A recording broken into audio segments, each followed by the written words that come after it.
Você vai ouvir agora uma mensagem nos encontros de paz e vida com o pastor Juarribe Palharim.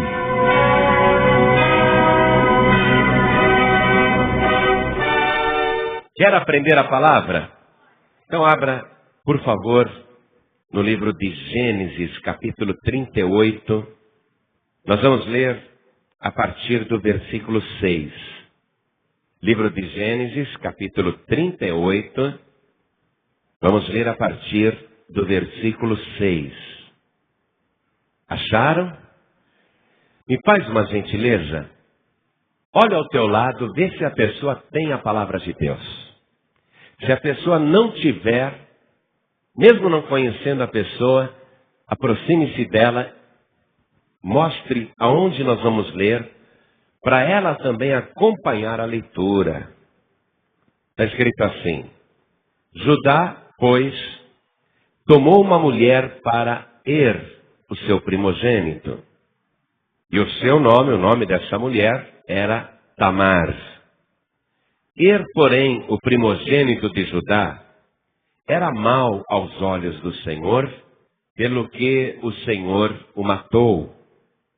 Então disse Judá a Onã: entra a mulher do teu irmão e casa-te com ela, e suscita semente a teu irmão. Onã, porém, soube que essa semente não havia de ser para ele. E aconteceu que, quando entrava a mulher de seu irmão, derramava-a na terra para não dar semente a seu irmão. E o que fazia era mal aos olhos do Senhor, pelo que também o matou. Então disse Judá a Tamar, sua nora: fica-te viúva na casa de teu pai, até que Selá, meu filho, seja grande. Porquanto disse, para que porventura não morra também este, como seus irmãos.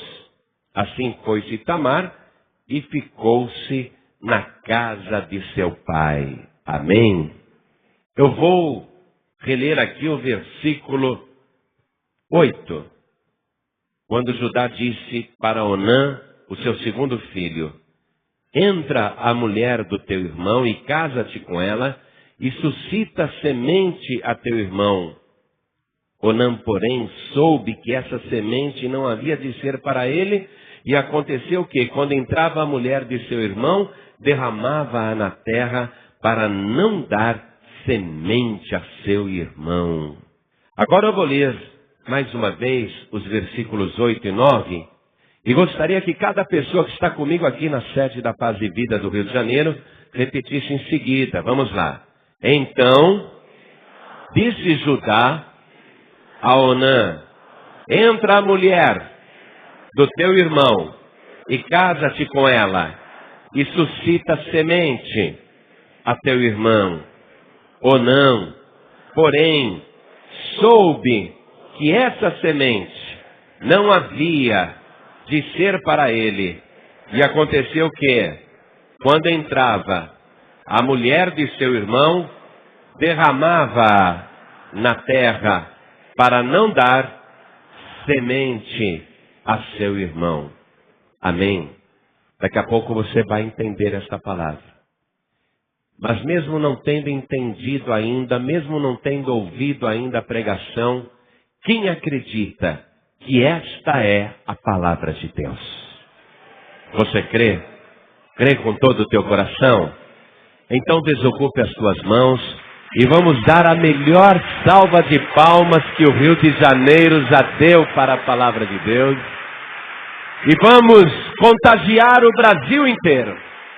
Quem estiver ouvindo pela rádio, junte-se a nós aqui no Rio de Janeiro. Vamos dar glória, glória, glória a Deus e glorificar o Senhor.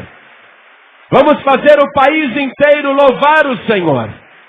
Você que está ouvindo pela internet fora do Brasil, junte-se a nós agora. Vamos levantar um grande louvor até o trono do Altíssimo. Aplauda, aplauda, aplauda e diga glória, glória, glória, glória, glória. E vai glorificando e vai aplaudindo. Senhor Deus e Pai, não só o povo da cidade do Rio de Janeiro, não só o Brasil, mas em toda a terra, alguém acompanhando de longe, está te glorificando agora. Abre o céu para receber esse louvor. E sobre cada vida que te glorifica, onde quer que esteja, derrame a tua bênção, a tua graça, a tua virtude, o teu poder. Agora, Pai, nós queremos ouvir a tua palavra. Queremos que o teu Espírito fale pela boca do pregador. Então vem agora com a tua virtude, com o teu poder. Tome a boca do mensageiro. Envia a tua palavra com poder e autoridade.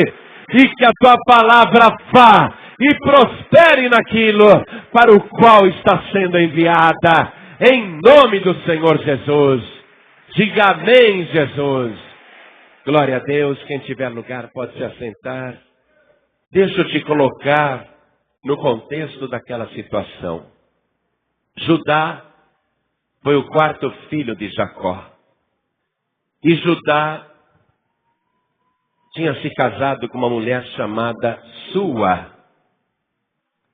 E teve com esta mulher 3 filhos. Um dia, desses 3 filhos que ele teve, ele quis arrumar uma esposa para o filho primogênito, para o mais velho. Então ele encontrou uma moça chamada Tamar. E disse para o seu filho primogênito, cujo nome era Ir, disse assim: meu filho, encontrei uma esposa para você. Você vai se casar com ela, é uma moça muito boa. O nome dela é Tamar. E naquela época o filho obedecia totalmente o pai, assim como a filha também.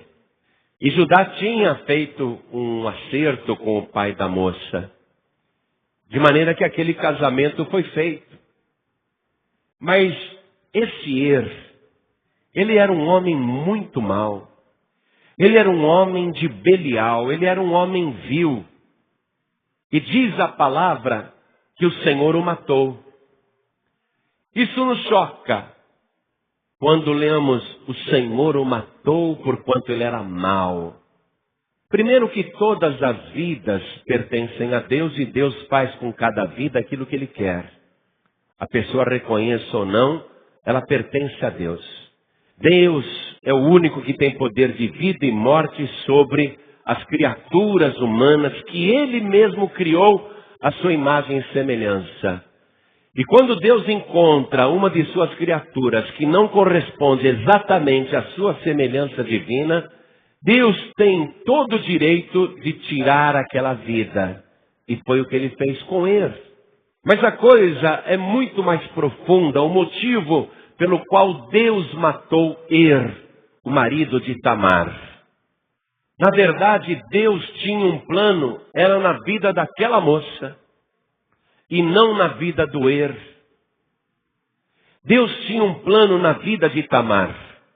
Ainda que naquela época a mulher fosse altamente desprezada, considerada apenas um objeto, Deus tinha um plano especial na vida de Tamar, e não seria possível realizar aquele plano, tendo ela um marido tão imprestável, tão maligno. O que Deus queria fazer com Tamar? E Tamar não tinha a menor ideia. Tamar não imaginava. Deus queria que Tamar fosse a ancestral do Messias. Deus queria que Tamar fosse a mulher que desse início a uma descendência a partir da tribo de Judá, para que lá na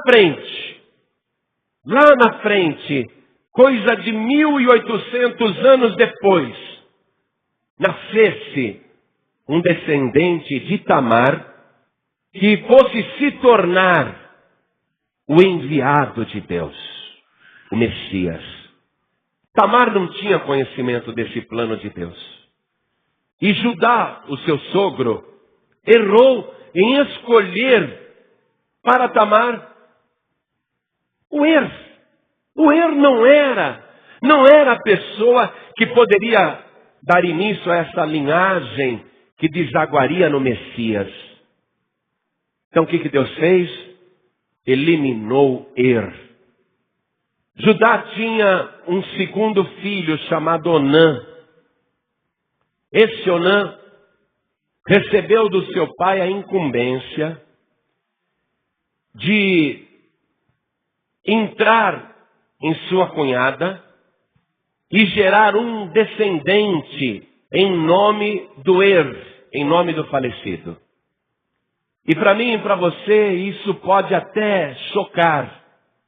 Como é que pode o cunhado ter uma relação sexual com a cunhada para gerar um filho para o seu irmão morto? Porém, isso, antigamente e nos povos do Oriente, era muito comum. E essa prática acabou sendo adotada oficialmente na Bíblia Sagrada. Nós lemos no livro de Deuteronômio, capítulo 25, no versículo 5, e quero que você acompanhe, por favor, para aprender. Nós lemos aqui uma ordem na lei de Moisés. Uma ordem clara para que assim fosse feito nos casos de viuvez sem filhos. Acompanhem comigo, Deuteronômio capítulo 25, versículo 5. Olha o que diz a Torá, a lei de Moisés. Quando alguns irmãos morarem juntos, e algum deles morrer e não tiver filho, então a mulher do defunto não se casará com homem estranho de fora.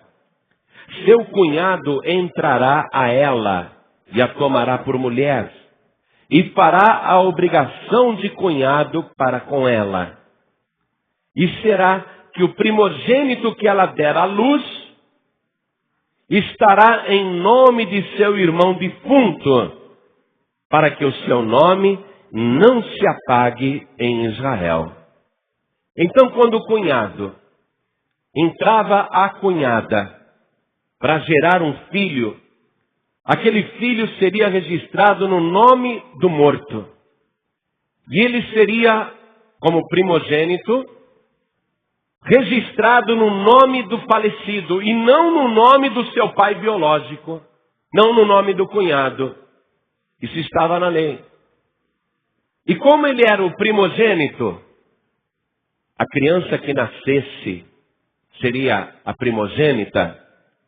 Pela mesma Torá, pela mesma lei, o primogênito tinha que receber herança dobrada, 2 vezes mais.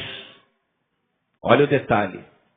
Quando Judá falou para Onã, entre a tua cunhada e suscite descendência para o seu irmão morto, Onã foi ter relação com ela, mas segundo a leitura que nós fizemos, Onã, no momento de despejar a semente na mulher para que ela gerasse filho, ele fazia com que aquela semente se derramasse na terra, para não gerar descendência para o seu irmão. Toda vez que ele ia ter relação com a cunhada, ele fazia isso. E ele fazia de propósito para que a cunhada não engravidasse dele, porque ele sabia que aquele filho seria registrado no nome do no nome do morto. Mas o motivo principal pelo qual ele não queria gerar descendência para o irmão é que ele sabia que aquele menino iria receber a herança do defunto. Preste atenção. Onã não queria que a viúva gerasse um filho, porque o primogênito registrado no nome do defunto receberia herança dobrada. E Onã pensava assim: se ela ficar sem filhos, A herança será dividida entre eu e o meu outro irmão. Eu quero para mim essas coisas. Então ele transgrediu e impediu que aquele fato se consumasse. E Deus viu aquilo secretamente. Deus viu aquilo em oculto. Deus não se aborreceu com Onã porque ele estava despejando a semente fora. Deus se aborreceu com Onã por causa do seu egoísmo e por causa da sua ambição. Às vezes um casal não quer ter filhos e usa essa prática, não é? Deus não estava com ira sobre a prática. Deus se irou com Onã por causa da avareza, por causa da malignidade, por causa do seu egoísmo. Deus ficou muito irado com aquilo e diz a palavra que ele matou o Onã. Por quê? Porque Onã não queria gerar descendência ao morto. Daqui a pouco você vai entender tudo isso. Nada na Bíblia está escrito por acaso. Quando Judá, o pai, viu que o segundo filho tinha morrido e que a viúva continuava sem filhos, ele chamou Tamar e disse: minha nora, o meu filho caçula, o mais novo, o Selá, ele ainda é criança. Ele ainda não tem condição de ser pai. E por isso eu não posso lhe dar o Selá agora. Porém, volte para a casa do seu pai. Fique ali. E vamos deixar o Selá crescer, se tornar um homem. E quando o Selá se tornar um homem, então ele fará com você a obrigação de cunhado. Ele vai gerar um filho para o morto. Selá. Selá fará isso quando ele crescer. E a Tamar voltou então para a casa do seu pai.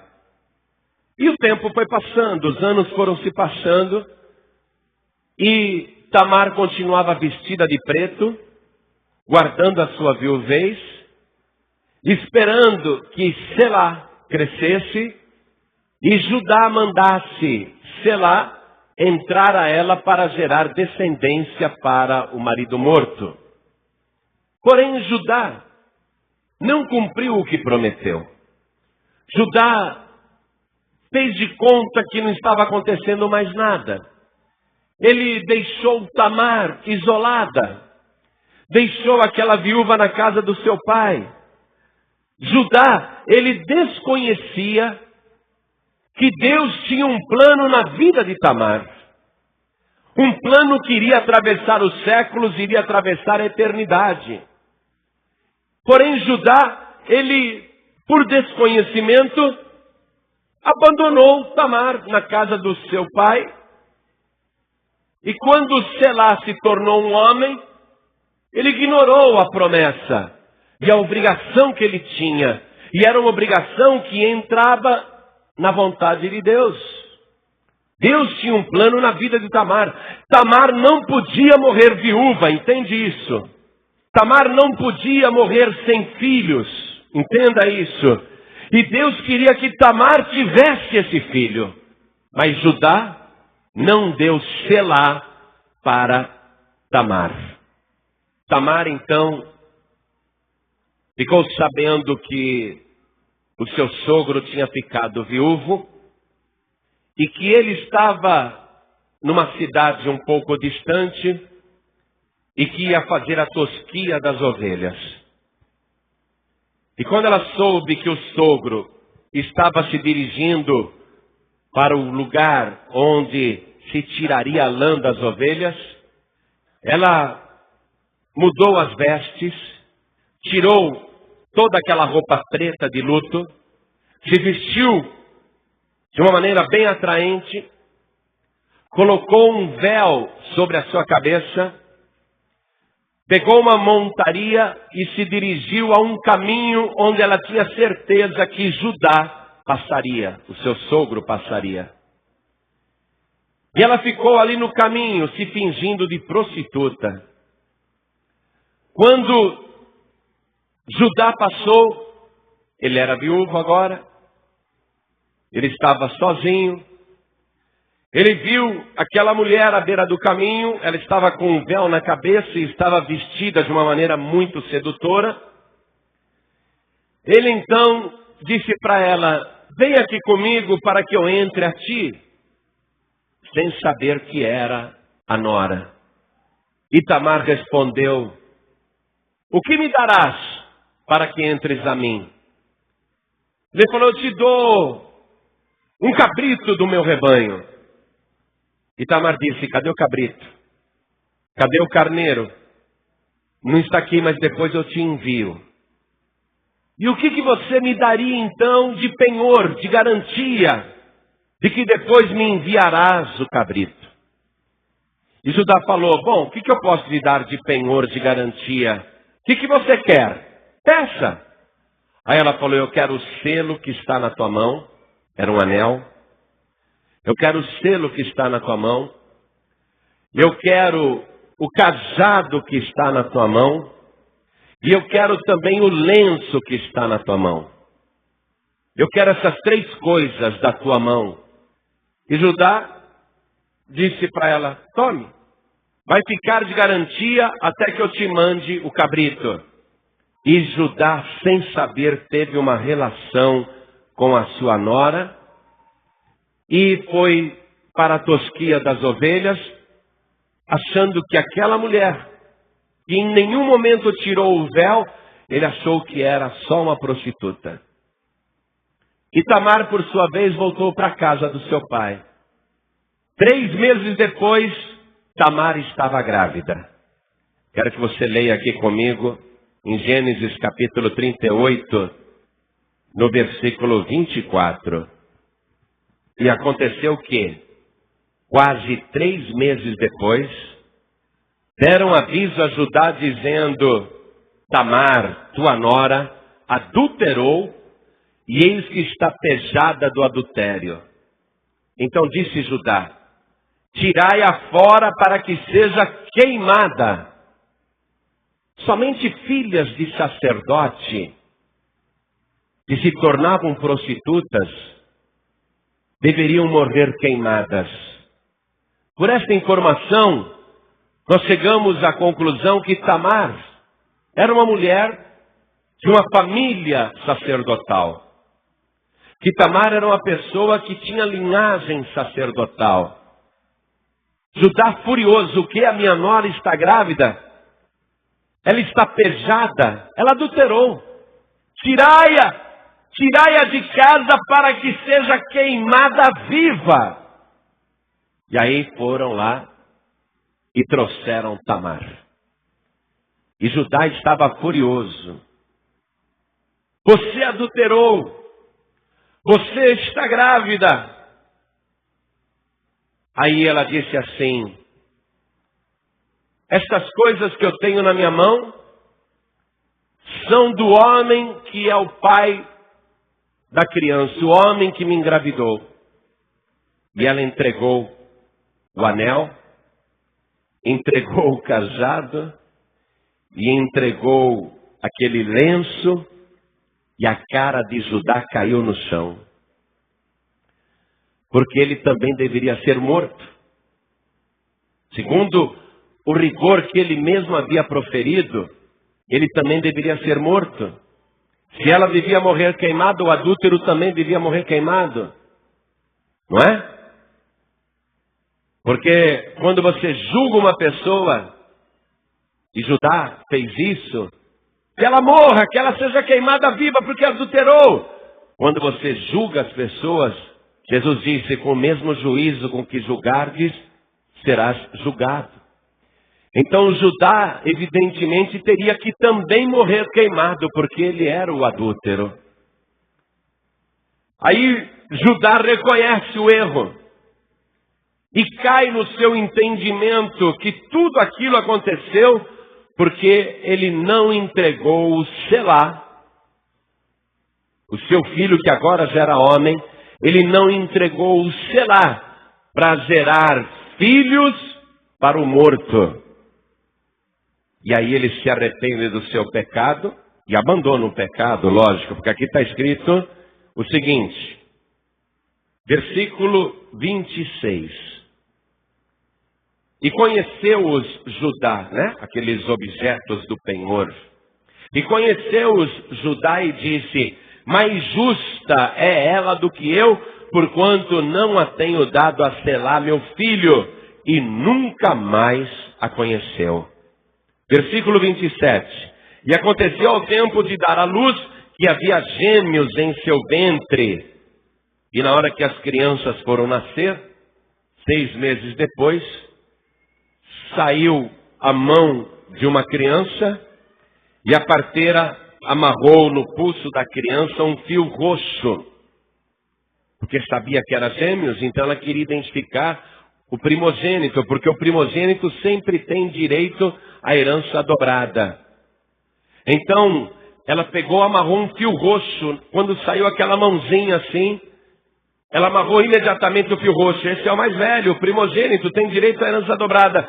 Mas aí o bebezinho recolheu a mão. Só na Bíblia que acontece isso, né? O bebezinho recolheu a mão e a parteira disse, ué, cadê a criança? Aí ficou esperando a contração, aí veio a criança. Mas não era aquele que tinha o cordão roxo no pulso. Veio outra criança. Aí a parteira ficou admirada. Vamos ver isso? Versículo 29. Mas aconteceu o quê? Tornando ele, né, o bebezinho a recolher a sua mão, eis que saiu o seu irmão, e ela disse, como tens tu rompido? Sobre ti é a rotura. E chamaram o seu nome Pérez. O que quer dizer rotura? E depois saiu o seu irmão, em cuja mão estava o fio roxo. E chamaram o seu nome Zerá. Olha só. Então, esse fato que aconteceu aqui, tinha evidentemente o acompanhamento de Deus, ainda que nos pareça absurdamente estranho, tem a mão de Deus neste negócio, e tudo que aconteceu. Quando Tamar se apresentou como se fosse uma prostituta, e Judá entrou a ela, Deus entrou naquele negócio também, para dividir o óvulo em 2 partes e gerar gêmeos. Foi Deus que fez aquilo. Deus interferiu naquela gestação para gerar de uma só vez 2 crianças no ventre. Agora, nós vamos ver que verdadeiramente Tamar era uma mulher que Deus tinha um plano na vida dela. Nós vamos até o Evangelho de Mateus, no capítulo 1, versículo 3, que é a parte que fala da genealogia de Jesus Cristo.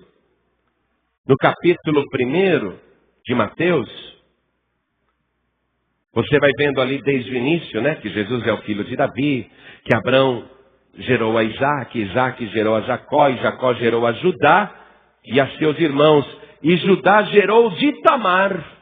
Olha só. Judá gerou de Tamar a Pérez e a Zerá. E aí vai continuando a genealogia, né, as descendências aqui, para chegar até esse ponto do versículo 14, que fala que o pai de José também se chamava Jacó, e que José era marido de Maria, da qual nasceu Jesus, que se chama o Cristo. Então o que a gente vê? Que o nome de Tamar aparece na genealogia de Jesus Cristo. Isso não é pouca coisa. Porque naquele tempo a mulher nem era mencionada no texto bíblico. E aqui ela surge na genealogia de Jesus e vem aqui bem claro. Jesus teve uma antepassada chamada Tamar, aquela que Judá entrou e teve 2 filhos. o Pérez e o Zerá. Muito bem. Vamos retornar agora para Gênesis capítulo 38, para a gente começar a entender todo o mistério dessa palavra. Nós já vimos que Deus tinha um plano na vida de Tamar. Não era o homem para cumprir esse plano, por isso Deus o tirou. Onã também não era o homem para cumprir esse plano. O homem que deveria entrar a ela era o Selá. E eu quero que você circule o nome de Selá, que aparece aqui no versículo 3. Circule o nome de Selá e coloque a sua tradução. Selá quer dizer pedido. Mas muitos também acreditam que a palavra Selá é a raiz que deu origem à palavra Siloé, que quer dizer o enviado. Ou seja, Tamar era uma mulher que Deus tinha um plano na sua vida. O pedido, aquele que foi pedido, aquele que foi enviado deveria entrar a ela para gerar filhos, mas não entrou, porque Judá negligenciou o plano de Deus, desconhecia a vontade de Deus.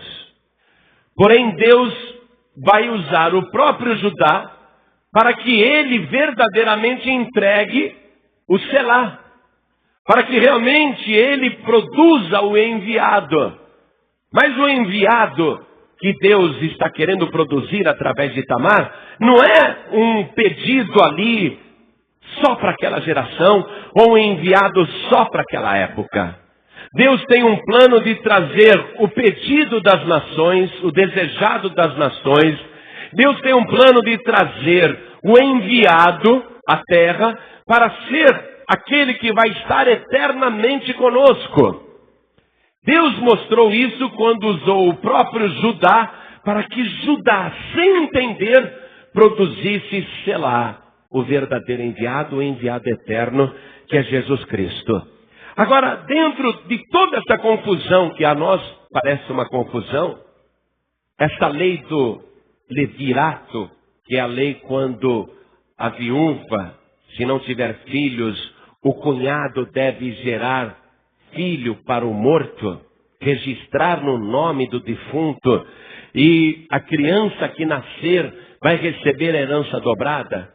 O significado disso tudo na lei de Deus é muito claro.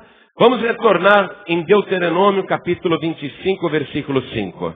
Vamos destrinchar isso daí. Olha só.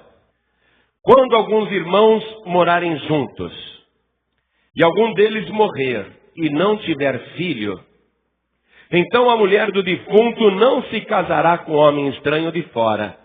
Seu cunhado entrará a ela e a tomará por mulher, e fará a obrigação de cunhado para com ela. E será que o primogênito que ela der à luz estará em nome de seu irmão defunto, para que o seu nome não se apague em Israel. Então, veja só, vamos traduzir essa situação. Jesus Cristo, o Selá, não é? O enviado, o pedido. Jesus Cristo, quando estava aqui na terra, ele se casou, sim ou não? Não, ele não se casou. Tem aí uns malucos dizendo que ele casou com Maria Madalena, mas são completamente pirados, completamente loucos. Ah, pastor, mas tem um evangelho apócrifo aí que diz que Jesus beijava Maria Madalena na boca. Poxa, mas aquele evangelho apócrifo foi escrito 200 anos depois de Cristo. É invenção de gente endemoniada. Pessoas que não estavam vivendo naquela época. Pessoas que quiseram denegrir Jesus. A gente sabe que Jesus Cristo não teve nem mulher e nem filhos. Amém? Quem acredita nisso? Jesus não teve filhos carnais. Jesus não teve filhos de sangue. Jesus Cristo não se casou com mulher alguma. Jesus Cristo, ele se casou com a igreja. Jesus Cristo se casou com a obra de Deus. A mulher de Jesus Cristo é a igreja. A noiva de Cristo é a igreja. O Evangelho deixa isso muito claro. Quem acredita nisso, levante a mão. A mulher de Jesus Cristo é a igreja. Jesus se casou com a igreja. Mas olha só o que fizeram com Jesus. Ele morreu, ele foi morto. Olha só, ele foi morto, não porque era mau, mas porque assumiu a culpa dos maus. Por que foi morto por Deus? Porque ele era mau. O morreu porque ele era mau. Jesus Cristo vai morrer porque ele é mau? Não, mas ele vai ser contado como malfeitor. Ele vai ser crucificado no meio de 2 bandidos.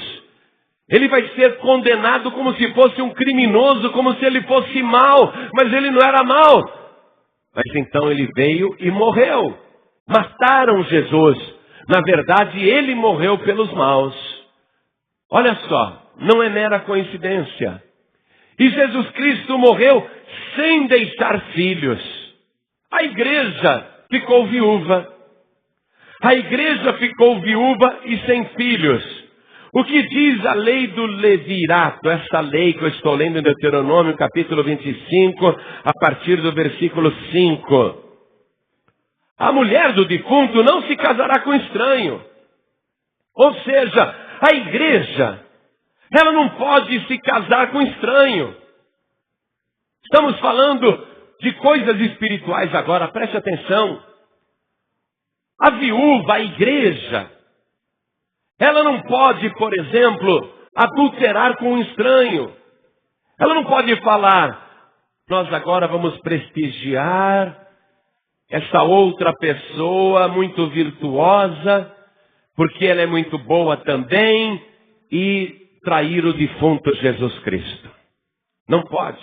Ela não pode se casar com estranho. A pessoa que faz parte da igreja, a pessoa que compreende que faz parte da noiva, que faz parte do corpo de Cristo, dessa noiva de Cristo, a pessoa sabe que não pode adulterar contra o morto. Jesus não pode adulterar contra ele. Não pode ficar apaixonada pelo Buda, apaixonada pelo Maomé, apaixonada por Kardec. Ainda que tenham igrejas que devem ser sapatonas, que estão apaixonadas por mulher, não é? Estão adulterando com mulher. É mais grave ainda. Se diz a noiva de Cristo, mas é apaixonada por outra mulher. Trai o defunto com outra mulher. É brincadeira um negócio desse.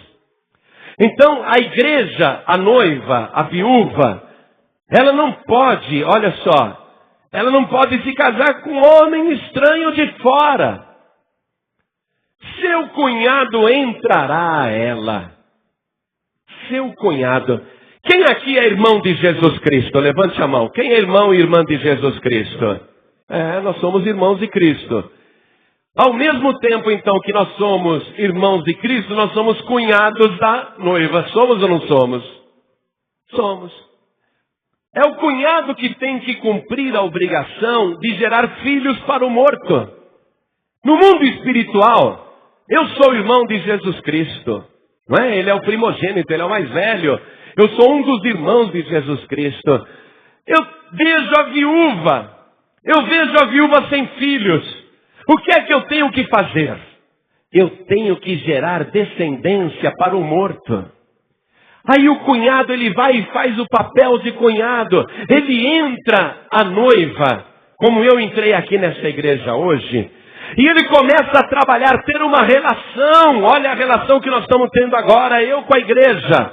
Nós começamos a ter uma relação.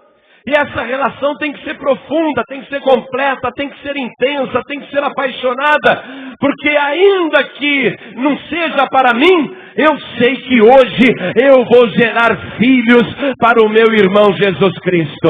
Eu sei que eu vou gerar filhos para aquele que foi morto na cruz do Calvário. A minha obrigação de cunhado é gerar filhos para o falecido. É lógico que eu fico orgulhoso quando eu digo, você é meu filho na fé. Mas isso é um erro crasso, não é? Porque na verdade você é filho do morto, daquele que morreu na cruz. eu tenho que reconhecer que eu fiz só o papel de cunhado. Por mais que eu queira dizer, esse é meu filho, não adianta. Tem um cartório lá na glória, um registro celestial, um registro eterno, que diz que este moço que eu gerei na igreja, ele pertence a Jesus Cristo, ele é filho do morto, ele é filho de Deus. Ele foi suscitado como descendência. Eu gerei essa descendência. Mas o filho não é meu. Ainda que seja, mas eu não posso reconhecer como meu. Eu tenho o maior orgulho de ter esse filho na fé, mas eu tenho que ter entendimento para compreender que ele, na verdade, é filho do morto. E o que acontece com os filhos que os cunhados vão gerando para o morto?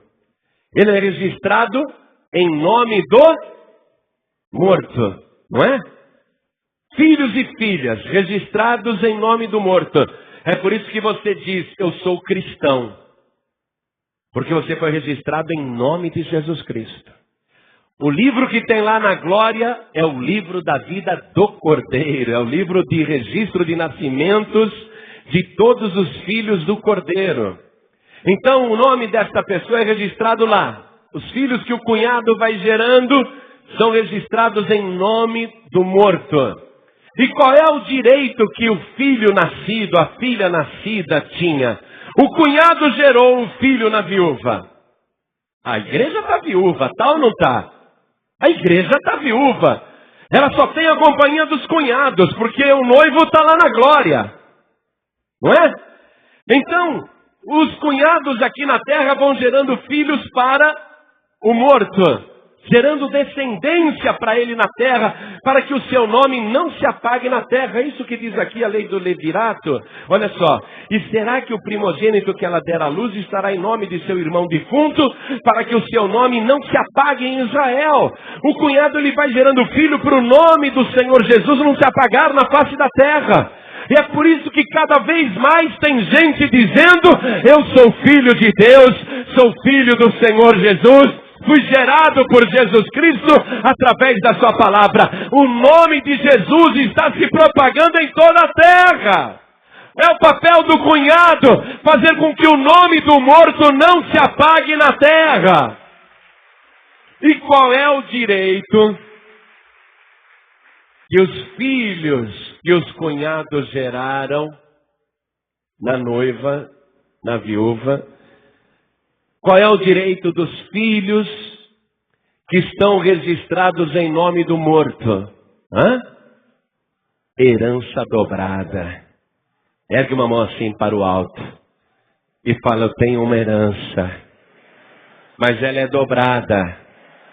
Então ergue a outra mão também. É 2 vezes a herança para você. Você é filho, filha do morto. E toda a herança do morto já é tua para a honra e glória do Senhor Jesus. Você é herdeiro de Deus, herdeiro de Cristo.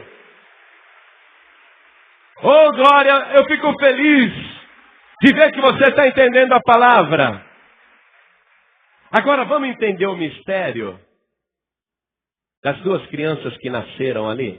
Porque eu te falei que Deus entrou naquele negócio.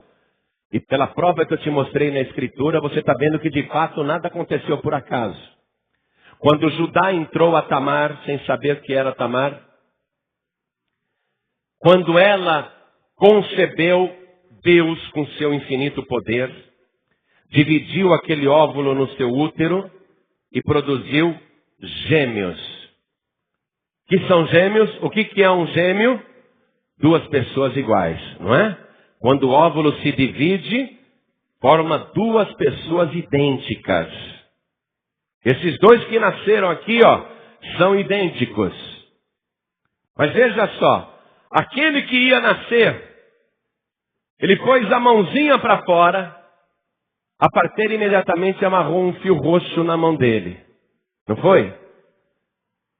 Aí antes que ele saísse com o resto do corpo, ele recolheu a mão. Aí depois veio um outro, que nasceu no lugar dele, mas era idêntico. A única diferença era o cordão roxo. Agora, por que o cordão roxo? Quando você vai num funeral, qual é a cor predominante? Roxa. É a cor roxa, é a cor da morte.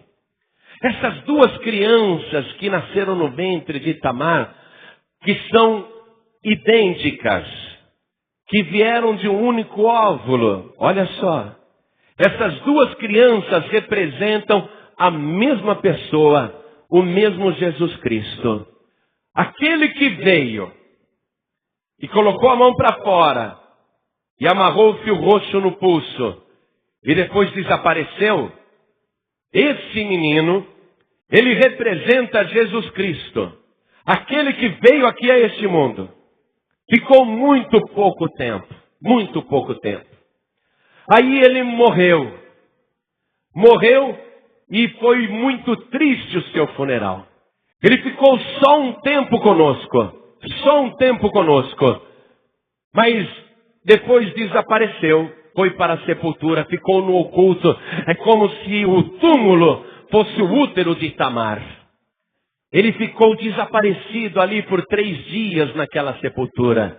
Mas depois dos 3 dias, aquele útero funerário, aquele útero em Jerusalém, aquela sepultura em Jerusalém, quando aquela sepultura se abriu, não foi um Jesus falecido, decomposto, apodrecido que surgiu, mas um perfeito, completamente novo, ressuscitado, idêntico ao outro, mas muito mais superior, indestrutível, aquele que foi reconhecido como Filho de Deus. As duas crianças representam o Jesus vivo e o Jesus morto. E depois que aquele perfeitinho nasceu, né? O Pérez, aquele perfeitinho que veio fazendo a rotura, depois que ele nasceu, o que aconteceu em seguida? Aí veio o outro que tinha o fio na mão, não é? Ah, esse daqui é aquele lá, é aquele que veio primeiro. Então puderam associar as coisas. O que vai acontecer muito breve, igreja, na face da terra? Esse mesmo Jesus, que foi morto na cruz, um dia, ele vai surgir visivelmente nas nuvens dos céus. Todas as nações o verão, todos os povos, todas as tribos, contemplarão a sua chegada e verão o seu rosto, verão a sua face. E naquele dia, irão reconhecer nele uma marca muito forte. E eles vão ver Jesus Cristo como Filho de Deus. No livro de Zacarias, no capítulo 12, no versículo 10, nós vamos ler uma palavra que fala desta volta do Senhor Jesus e esse reconhecimento do Senhor Jesus. Diz assim, a partir do versículo 10. E sobre a casa de Davi, e sobre os habitantes de Jerusalém, derramarei o espírito de graça e de súplicas. E olharão para mim, a quem traspassaram. E o prantearão como quem pranteia por um unigênito. E chorarão amargamente por ele, como se chora pelo primogênito. Jesus Cristo um dia vai voltar e vai ser reconhecido pela marca que ele tem. Irão reconhecê-lo como primogênito. Um dia toda a terra vai reconhecer isso. Mas Deus está agora trabalhando ao mesmo tempo no planeta inteiro, através de reuniões ao vivo como essa, através de pregações via rádio, televisão, internet. Deus está trabalhando em todo o mundo nesse exato momento, dando ordem para que cunhados façam a obrigação de cunhados para com o morto, para que gerem filhos em memória do morto, Filhos que vão ser registrados no nome dele, registrados no livro da vida do Cordeiro, e que por isso vão ter o direito de receber a herança dobrada, a herança eterna, a herança definitiva. Eu seria um mau cunhado se eu fizesse essa reunião e não tentasse gerar filhos para ele. Eu seria como Onã, mereceria morrer, porque estaria fazendo uma coisa ruim. Mas eu quero fazer o meu papel direitinho, e eu sei que nesse exato momento Deus está me usando para gerar filhos para aquele que morreu na cruz. Assim como Deus tinha um plano na vida de Tamar, Deus tem um plano também na tua vida. Você desconhece os planos de Deus. Você não sabe o que Deus quer fazer com você. Porém, Deus tem movido o céu e a terra para trazer você até a sua presença. Deus te trouxe aqui por uma razão muito especial, porque Ele não vai desistir do plano que Ele tem na tua vida. E aquilo que Ele quer cumprir em você, Ele vai cumprir. Deus está agindo com seu espírito. Eu só estou fazendo o papel de cunhado, para gerar filhos para aquele que morreu na cruz. Filhos que serão registrados no nome do morto. Pessoas que vão dizer, eu sou cristã de verdade. Homens que dirão, moços que dirão, meninos que dirão, eu sou cristão de verdade. Pessoas que vão dizer, eu sou de Cristo. Pessoas que vão ser geradas agora, pelo poder da palavra, pelo poder do Espírito Santo. Pessoas que vão nascer não pela vontade do varão, nem pela vontade da carne, nem pela vontade do sangue, mas pela vontade de Deus. E esse nascimento que vai acontecer agora, essa concepção que vai acontecer agora, vai te tornar idêntico a Jesus Cristo. Deus está entrando nessa geração agora. Deus está entrando nessa gestação, nessa concepção, para fazer com que você seja gerado igual a Jesus Cristo. Você vai passar a ter as características do Senhor Jesus. Você vai ser semelhante ao Senhor Jesus, semelhante em tudo. E você vai ser a prova viva de que o Senhor Jesus não deixa uma só palavra cair por terra. Porque tudo aquilo que Ele prometeu, Ele vai cumprir neste tempo e vai cumprir na sua vida também. Neste momento eu quero fazer o teu parto. Nesse momento eu quero ajudar. Ajudei a gerar. Quero ajudar você a nascer agora. Aquele menininho que colocou a mão para fora, o Espírito Santo também me mostra que você que está nascendo agora e vai ser idêntico a Jesus Cristo, você vai ter que pôr a tua mão para fora também. E a hora que você colocar a tua mão para fora, o Espírito Santo vai colocar uma marca em você. Que você está nascendo por causa da morte de Jesus Cristo. Nesse momento, você vai precisar colocar a tua mão para fora. A marca quem faz é o Espírito Santo. A partir desse momento você vai se tornar semelhante a Cristo. O Evangelho diz, mas a todos quantos o receberam, deu-lhes o poder de serem feitos filhos de Deus, aos que creem no seu nome. Você ouviu esta palavra? Deixa eu te perguntar, você creu nessa palavra? Quem creu nessa palavra? Levante a mão. Oh, glória! Glória a Deus! Você compreendeu essa palavra? Agora é a hora do teu parto. O primogênito já nasceu, Jesus. Você vem em seguida agora. Você vai pôr a mãozinha para fora para dizer, eu quero nascer de novo. Eu quero essa marca roxa da morte de Jesus Cristo. Eu quero que o céu e o inferno saibam que eu nasci por causa da morte de Jesus. Você vai ter essa marca agora. Quantos aqui querem colocar a mão para fora para receberem Jesus como o único, suficiente, exclusivo, eterno Salvador e nascer de novo, gerado pelo poder de Deus. Quem quer entregar a vida para Jesus, quem quer nascer de novo, coloca a sua mão para fora, ergue a sua mão assim. Eu quero. Oh, glória! Aí, olha a marca sendo colocada pelo Espírito Santo. Oh, glória, essa marca é espiritual. Quem é de Cristo é de Cristo. Todos que ergueram as mãos, venham aqui para frente, por favor. Todos que ergueram as mãos, venham para frente comigo. E está vindo agora muitos filhos gerados para o morto, para aquele que morreu na cruz. Vamos aplaudir o Senhor Jesus, vamos aplaudir a sua palavra. Vamos aplaudir o Senhor por cada vida, por cada filho que está nascendo de novo. Por cada filha que está nascendo de novo. Oh, glória, vem aqui para frente. E você está nascendo para uma nova vida.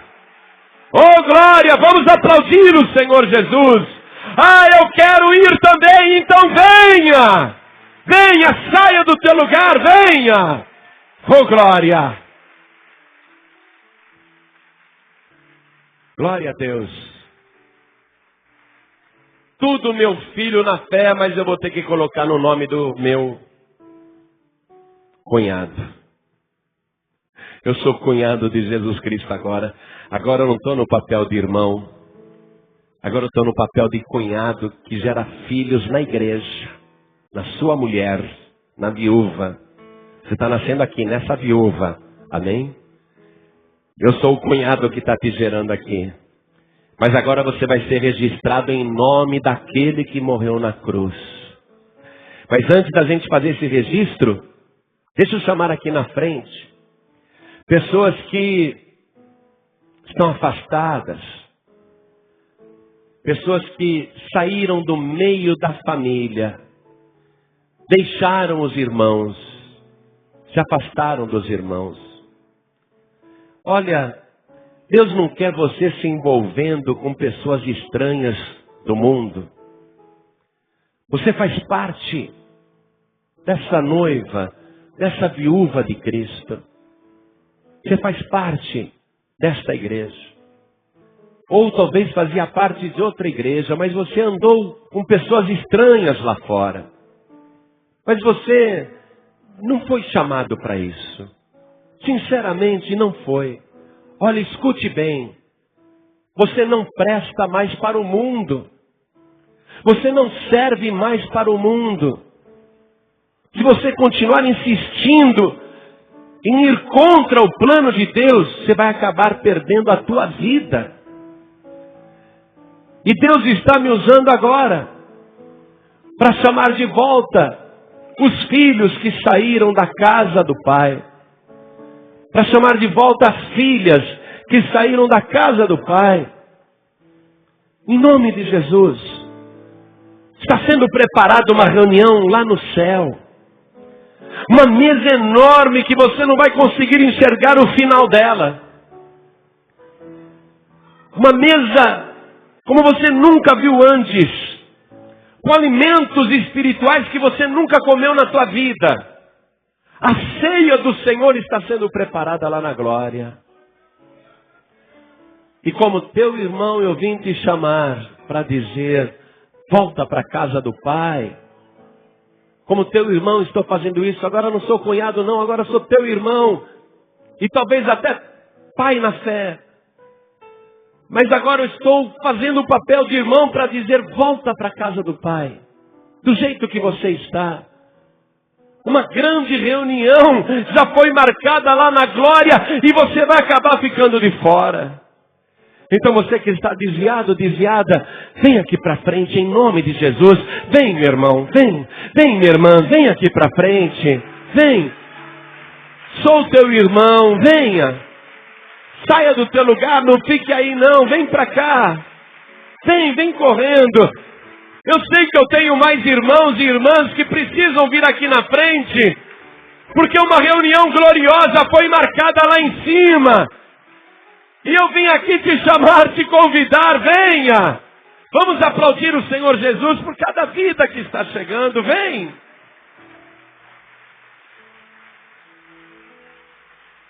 Oh, glória!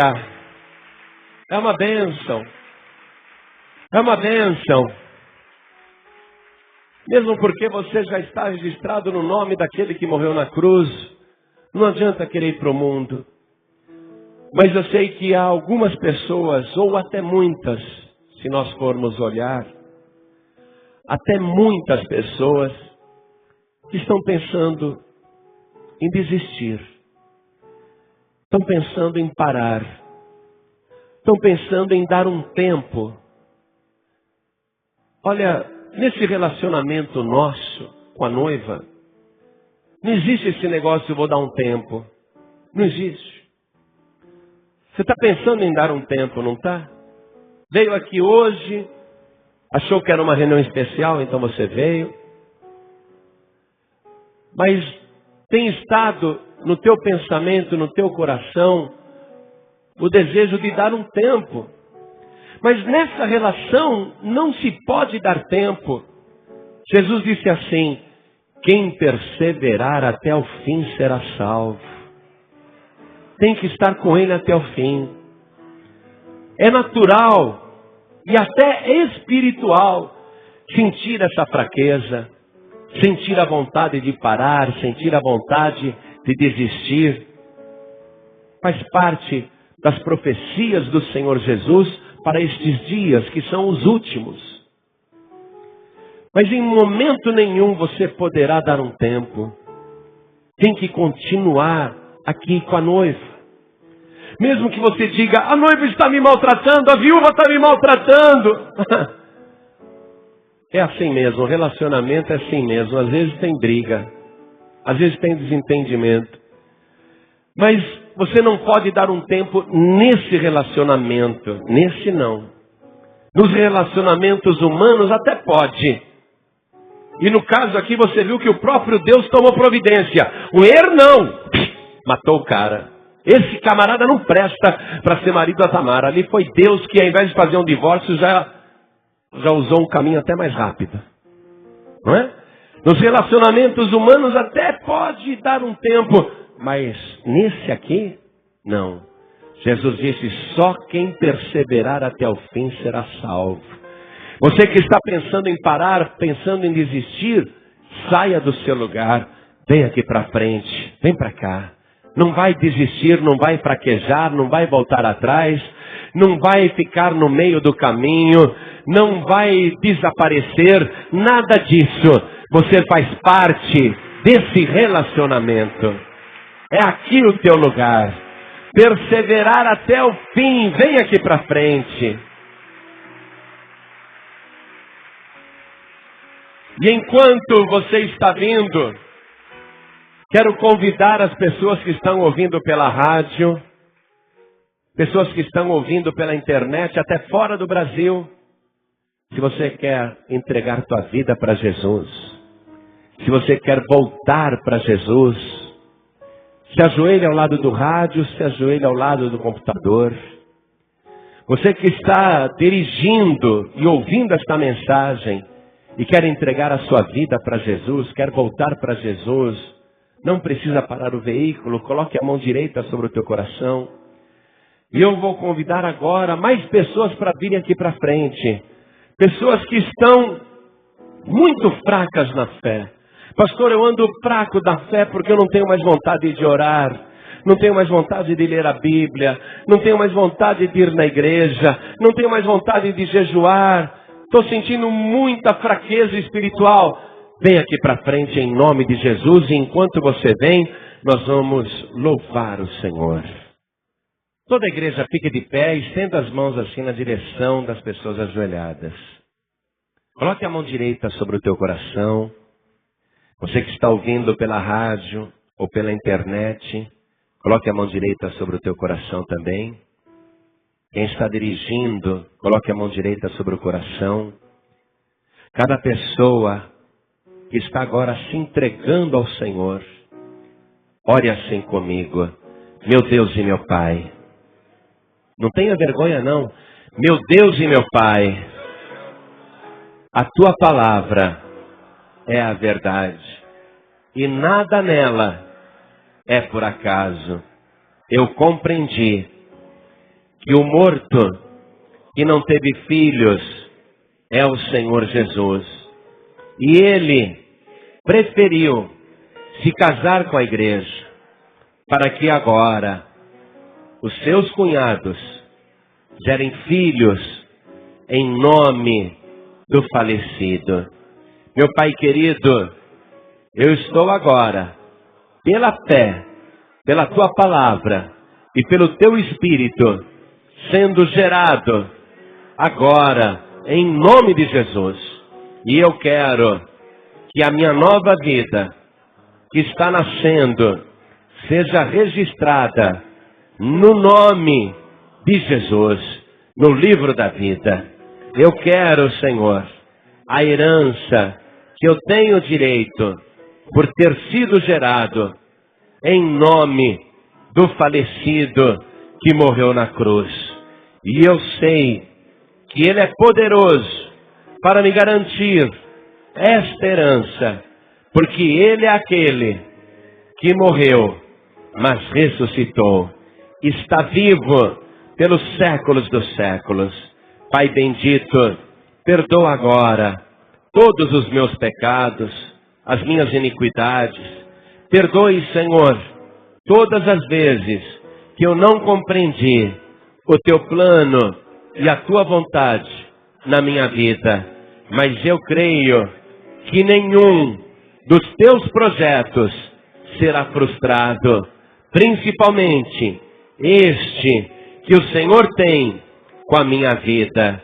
Meu Deus da glória, a partir deste momento, eu registro na minha vida também a morte do Senhor Jesus, que morreu para eu nascer.